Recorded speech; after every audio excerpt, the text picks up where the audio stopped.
गवेषणार हुए नूतन आविष्कार देशर विकास यात्रा को दिए नुआ दिग्दर्शन। तेणु विकसित भारत और समृद्ध ओडिशा गठन में बड़ भूमिका नेब अधिक सृजनशील और नवीनतम गवेषणा। एही वार्ता देछि ओडिशा गवेषणा सम्मेलनी 2025।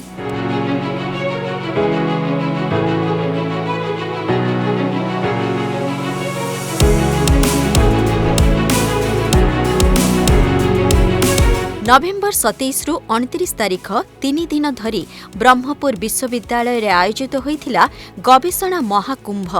ओडिशा राज्य उच्च शिक्षा परिषद और ब्रह्मपुर विश्वविद्यालय मिलित आनुकूल्य रे एहा थिला ओडिशा गवेषणा सम्मेलनी रो पंचम संस्करण। एथिरे प्राय 700 गवेषक एवं शिक्षाविद जोग दैचंती, जो माने ओडिशा मुख्यमंत्री रिसर्च फेलोशिप पाउचंती एवं ओडिशा मुख्यमंत्री रिसर्च प्रोजेक्ट पाउचंती। सेमानक पई एटा को प्रायतः मैंडेटरी करा जायछि। आ सेथिरु प्राय 300 शिक्षाविद एवं गवेषक जो माने कि फेलोशिप पाउचंती से माने आछंती। ब्रह्मपुर विश्वविद्यालय गर्व अनुभव करूछि आको प्रथम थर करी ऑर्गेनाइज करबा पई। एटा गोटे हायर एजुकेशन डिपार्टमेंट रो गोटे भलो पदक्षेप, जा फल रे ये जो रिसर्च प्रोग्रेस केमिति आस्ते आस्ते होउची, सोसाइटल एप्लिकेशन रे कौन कौन रिसर्च होउची, इनोवेशन कौन होउची, इनक्यूबेशन सेंटर कौन कौन अच्छी, सेंटर ऑफ एक्सीलेंस कौन कौन अच्छी, प्रोटोटाइप्स डिफरेंट यूनिवर्सिटी कौन कौन करिसेंती। ये जो डिफरेंट यूनिवर्सिटी रो जो रिसर्च होउची तांको यूनिवर्सिटी भितर सीमित न रही सब यूनिवर्सिटी रो गोटे डिस्कशन रो प्लेटफॉर्म हबो। एटा निश्चय गोटे भल पदक्षेप आमर ओडिशा सरकार हायर एजुकेशन डिपार्टमेंट द्वारा। आउ एटा आगु आगु बढ़ी बढ़ी चलिबो। ये जो पार्टिसिपेंट संख्या मध्ये बढ़ी बढ़ी चलिबो। ओडिशा गवेषणा सम्मेलनी 2025 रो थीम रहिथिला harnessing research for sustainable progress. ओडिशार विभिन्न विश्वविद्यालय 600 रु अधिक गवेषक, अध्यापक और शिक्षाविद एही सम्मेलन रे जोग देइथिले। विभिन्न क्षेत्र रे हेउथिबा गवेषणा एवं युवा गवेषकों को प्रोत्साहित करिथिला एही कार्यक्रम। उद्घाटनी कार्यक्रम रे मुख्य अतिथि भाव में हैदराबाद विश्वविद्यालय कुलपति प्रोफेसर बीजे राव जोग देइथिबा बेले सम्मानित अतिथि भाव जोग देइथिले नुआ दिल्ली स्थित भारतीय सामाजिक विज्ञान गवेषणा परिषदर सदस्य सचिव professor Dhananjay Singh. I look at Orissa Research Conclave 2025 as a very unique experience. This is unparalleled. It is not done in other states. Here, all the student researchers are brought in from all streams, and in one podium, they come and discuss, share their ideas across different disciplines, and the state has very good research and educational culture. जो यहाँ पे एक समूह है ब्रह्मपुर में young social scientist, young scientist का और young humanities scholar का, जो उड़ीसा और भारत के को विकसित बनाने में जो प्रगति चाहिए वो यहाँ इस कॉन्क्लेव में जो आइडियाज़ हैं उसको डिस्कस करें और उसको एक सपोर्ट मिले जो है यूनिवर्सिटी और स्टेट से। मुझे लगता है कि हमें भारत में और जगह जो है इस तरह का जो इनिशिएटिव है वो लेने की आवश्यकता है।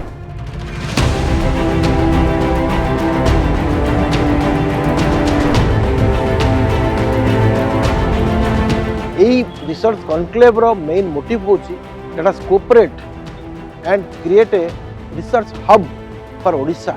It will be treated as a global home.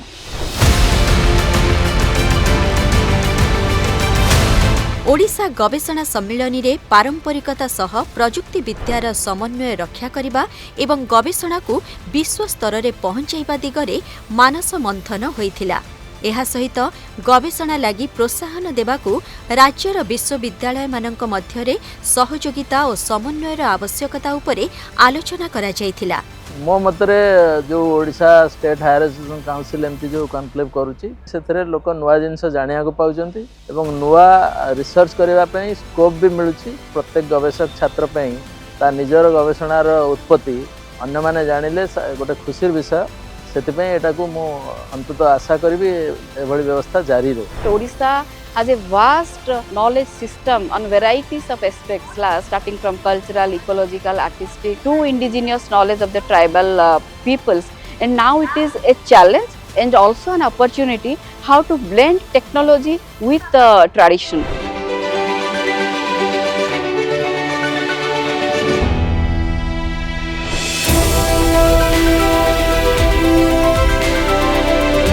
ଏହି ତିନିଦିନିଆ ସମ୍ମିଳନୀରେ ବିଭିନ୍ନ ବିଷୟବସ୍ତୁକୁ ନେଇ 8ଟି ବୈଷୟିକ ଅଧିବେଶନ ଅନୁଷ୍ଠିତ ହୋଇଥିଲା।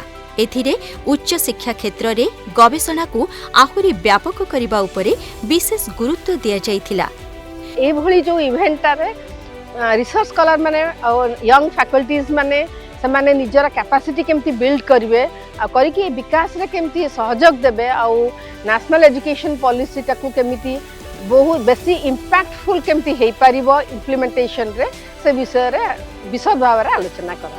यंग पिला माने जो माने को रिसर्च फंडिंग होईची ओडिशा सरकार तरफ विभिन्न स्कीम रे पैसा दिया होईची सेमान को एकाठी करबा होची मुख्य उद्देश्य।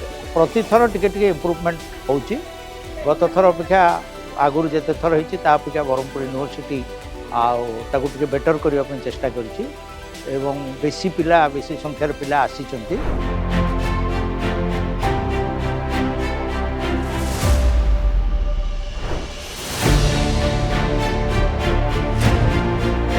ଏହି ସମ୍ମିଳନୀରେ ଓଡ଼ିଶା ସମେତ ଭାରତର ବିଭିନ୍ନ ବିଶ୍ୱବିଦ୍ୟାଳୟର କୁଳପତି ମାନେ ଯୋଗ ଦେଇଥିଲେ। ଏହା ସହିତ ଗବେଷଣାକୁ ଶିଳ୍ପାଭିମୁଖୀ କରିବା ପାଇଁ ଶିକ୍ଷାବିତ୍ ଏବଂ ଶିଳ୍ପ ସଂସ୍ଥାର ବିଶେଷଜ୍ଞଙ୍କ ଏକ ମିଳିତ ବୈଠକ ଆୟୋଜିତ ହୋଇଥିଲା। Sustainable growth can happen having the focus on triple bottom line, which is people, planet and profit. Considerate towards the people, which is the society and the community at large. Then the planet, meaning we will also take care of the environment. Profit, meaning that while working with the society, the community and the environment, we must also build the sustainable communities which must be empowered. এটা নিশ্চিত ভাবে ଗୋଟେ ବହୁତ ବଡ଼ opportunity Brahmapur university ଏମିତି ଗୋଟେ conclave ଆୟୋଜନ କରିବା ଏଇଟା ନିହାତି ଗୋଟେ ବହୁତ ଭଲ କଥା। ଆଉ ଆମର ପାଖାପାଖି ବହୁତ ଇଣ୍ଡଷ୍ଟ୍ରିଜ ଅଛନ୍ତି ଆଉ ବହୁତ ଭଲ ଏକାଡେମିକ ଇନଷ୍ଟିଟ୍ୟୁସନ ଅଛନ୍ତି ତାଙ୍କୁ ଏଠି ଆଣିକି ଗୋଟିଏ ଜାଗାରେ କୋଲାବୋରେସନର କଥା ଆଲୋଚନା କରିବା ଆଉ କୋଲାବୋରେସନକୁ ଫ୍ରୁଟଫୁଲ କରିବା ପାଇଁ ଏଫର୍ଟଟା ନେବା এটা নিহাতি ବହୁତ ବଡ଼ ପଦକ୍ଷେପ।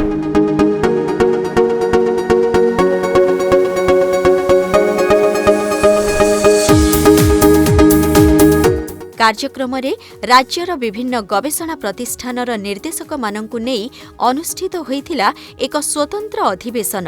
ଏଥିରେ ମିଳିତ ସହଯୋଗ, ସମନ୍ୱୟ, ସୃଜନଶୀଳତା ଜରିଆରେ ବିଭିନ୍ନ କ୍ଷେତ୍ରରେ କିଭଳି ଗଭୀର ଅଧ୍ୟୟନ ହୋଇପାରିବ ସେ ନେଇ ଆଲୋଚନା ହୋଇଥିଲା। Odisha Research Conclave is a wonderful initiative and lot of industry are participating in the research. Now in a high-tech end, that semiconductor mission or that electronics manufacturing and those type of system, this is going to help us, that industry participation is must, and that type of things will definitely promote collaboration. It is a wonderful step and good for the developing research ecosystem in the country. It gives you a platform for them to know what are current problems, how to think ahead, keep their curiosity alive, and how to solve problems, how people currently are working in advanced research. So it is a great moment for all of them. ସମ୍ମିଳନୀର ମୁଖ୍ୟ ଆକର୍ଷଣ ପାଲଟିଥିଲା ବିଜ୍ଞାନ ସହ ସାମାଜିକ ବିଜ୍ଞାନ, ରାଜନୀତି ଏବଂ ବିଭିନ୍ନ ବିଷୟ ଉପରେ ଆଧାରିତ ଗବେଷଣାକୁ ନେଇ ପୋଷ୍ଟର ପ୍ରଦର୍ଶନ। ବିଶ୍ୱବିଦ୍ୟାଳୟର ଷ୍ଟାଡିୟମରେ ରାଜ୍ୟର ବିଭିନ୍ନ ବିଶ୍ୱବିଦ୍ୟାଳୟରେ ଅଧ୍ୟୟନରତ 300ରୁ ଅଧିକ ଯୁବ ଗବେଷକ ଅଂଶଗ୍ରହଣ କରି ନିଜ ନିଜ ଗବେଷଣା ବିଷୟ ପ୍ରଦର୍ଶନ କରିଥିଲେ।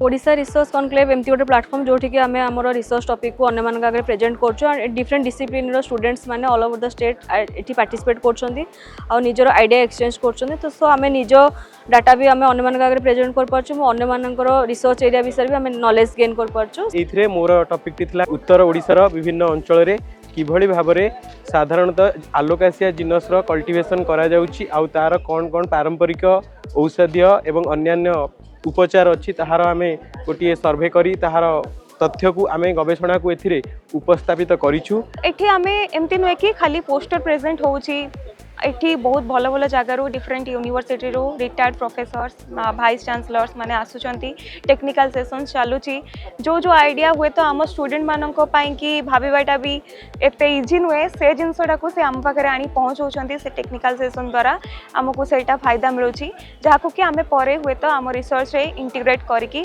आम रिसर्च को आगो नहीं पारिबो। এটা গোটে আমি কইপাইবা রিসর্চ গোটে মহাকুম্ভ যেমতি মহাকুম্ভরে বহুত গুড়ে লোক একাठी হইতাंती आ निज निज जहाँ भी रिसर्च अच्छी आम एठी आके प्रेजेंट करछु परस्पर सहित मल्टी डिसिप्लिनरी एरिया रे आमे परस्पर सहित ज्ञानर आदान प्रदान करछु ता सहित नुआ नुआ जिनिस विषय आमे जानछु जोटा परवर्ती समय रे आमे ता ऊपर आहुरी भी काम कर पाइबु बा रिसर्च कर पाइबु जहाँ पर कौन होउछि ना आमे आहुरी भी हमर जोटा भूल अच्छी बा जहाँ भी त्रुटि सुधारी अच्छे आम सेटा को सुधारी पालछु या पर ओआरसी रे आमे बहुत गुड़े लोकों सहित इंटरेक्शन करूछु बहुत गुड़े पिलांक सहित इंटरेक्शन करूछु तांको भी आमे बूस्ट करूछु कि आमे नेचुरल वे केमती आमे हिल हो पारिबा एंड आमे ताको भी एक्सप्लेन करूछु प्लस आमर जो थीम अच्छे से आमे बहुत सक्सेस हमको मिललानी कहीं बहुत लोक अवगत भी हेलानी बहुत गोटे लोक नौचंती आसिक बहुत गुड़े product.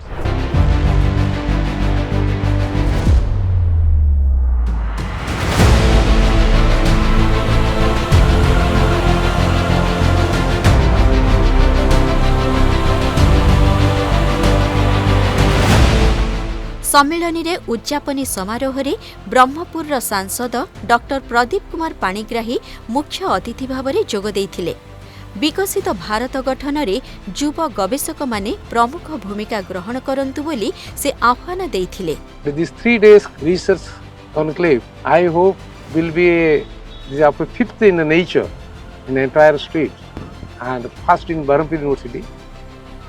Will generate hope among the minds of youngsters, research scholars, students to reshape their own future and nation and entire globe's future. एही सम्मेलन में ब्रह्मपुर विश्वविद्यालय गवेषक मानक पक्षरु प्रस्तुत एकाधिक नानो प्रोटोटाइपर उद्घाटन करा जायथिला। एही अवसर में विभिन्न क्षेत्र में उत्कर्ष प्रदर्शन करिथिबा राज्यर युव गवेषक माननकु सम्मानित करा जायथिला। एहा सहित ब्रह्मपुर विश्वविद्यालय पक्षरु प्रकाशित रिसर्च जर्नल RJBU साहित्यिक पत्रिका भंज ज्योति और विश्वविद्यालयर मासिक पत्रिका भंज बाणी उन्मोचित होइथिला। ओडिशा हायर एजुकेशन काउंसिल को निश्चय धन्यवाद देवी एभली गोटे प्लाटफॉर्म आम पई सृष्टि करि पारले जहाँद्वारा कि आम सबू ओडिशार जिते इंस्टीट्यूशंस अच्छी समस्तंकर हेड ऑफ इंस्टीट्यूशंस मानक आम इनवाइट करके एठिके आनी पारिछु आ तांको सुनिला परे पिला माने हमर निश्चित भाव में सेथरो ज्ञान लाभ करिवे एवं ता द्वारा निश्चित भाव में मोटिवेटेड हेबे।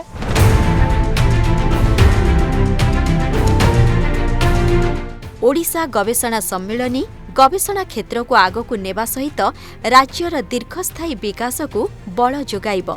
आगकू एही सम्मेलनी राज्यर अन्य विश्वविद्यालय गुड़िकरे आहुरी व्यापक भावे आयोजित हेब। 2036 सुद्धा समृद्ध ओडिशा 2047 सुद्धा विकसित भारत गठन पई जो लक्ष्य रहिछि ताहा पूरण करिबा दिगरे एही कार्यक्रम विशेष सहायक हेब।